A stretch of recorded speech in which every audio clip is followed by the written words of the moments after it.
আউযু বিল্লাহি মিনাশ শাইতানির রাজীম। বিসমিল্লাহির রহমানির রহিম। সূরা ইখলাসের ফজিলাত সম্পর্কে আমি আপনাদের সামনে দুই একটা হাদিস তুলে ধরছি। রাসূলুল্লাহ সাল্লাল্লাহু আলাইহি ওয়াসাল্লাম বলেন, নিঃসন্দেহে সূরা ইখলাস কোরআনের 1/3 অংশের সমতুল্য। সহিহ বুখারী 5013। রাসূলুল্লাহ সাল্লাল্লাহু আলাইহি ওয়াসাল্লাম ইরশাদ করেছেন, সূরা ইখলাস 3 বার পাঠ করলে 1 খতমের সমান নেকি লাভ হয়। সূরা ইখলাস যদি মানুষ 3 বার পাঠ করে, আল্লাহ রাব্বুল আলামিন তার আমলনামায় 1 খতম কোরআন পাকের সওয়াব তার আমলনামায় লিপিবদ্ধ দান করেন। মুসলিম শরীফ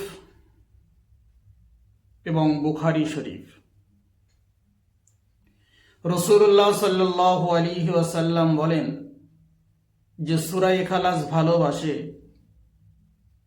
সে আল্লাহর ভালোবাসা লাভ করল এবং জান্নাত লাভ করল এবং জান্নাতে যাবে এ আশা সে ধারণ করল।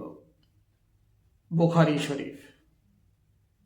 রাসূলুল্লাহ সাল্লাল্লাহু আলাইহি ওয়াসাল্লাম বলেন, সূরা ইখলাস 10 বার পাঠ করবে, পাঠকারীর জন্য জান্নাতে এক গৃহ নির্মাণ হবে ইনশাআল্লাহ।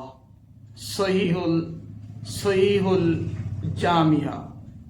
রাসূলুল্লাহ সাল্লাল্লাহু আলাইহি ওয়াসাল্লামের হাদিস থেকে আমরা জানতে পারলাম, আমরা যদি সূরা ইখলাস সকালে 3 বার, সন্ধ্যাবেলা 3 বার, এমন করে প্রতি নামাজের পরেও যদি 3 বার তিলাওয়াত করি, আমার আল্লাহ পাক রব্বুল আলামিন তার আমলনামায় 1 খতম কোরআন মাজিদ পড়া সব তার আমলনামায় দান করবেন ইনশাআল্লাহ। সকলেই আশা রাখি এবং জান্নাতে যাবার বেশি বেশি করে যেন আমরা সুযোগ লাভ করতে পারি এবং সূরা ইখলাস যেন আমল করতে পারি।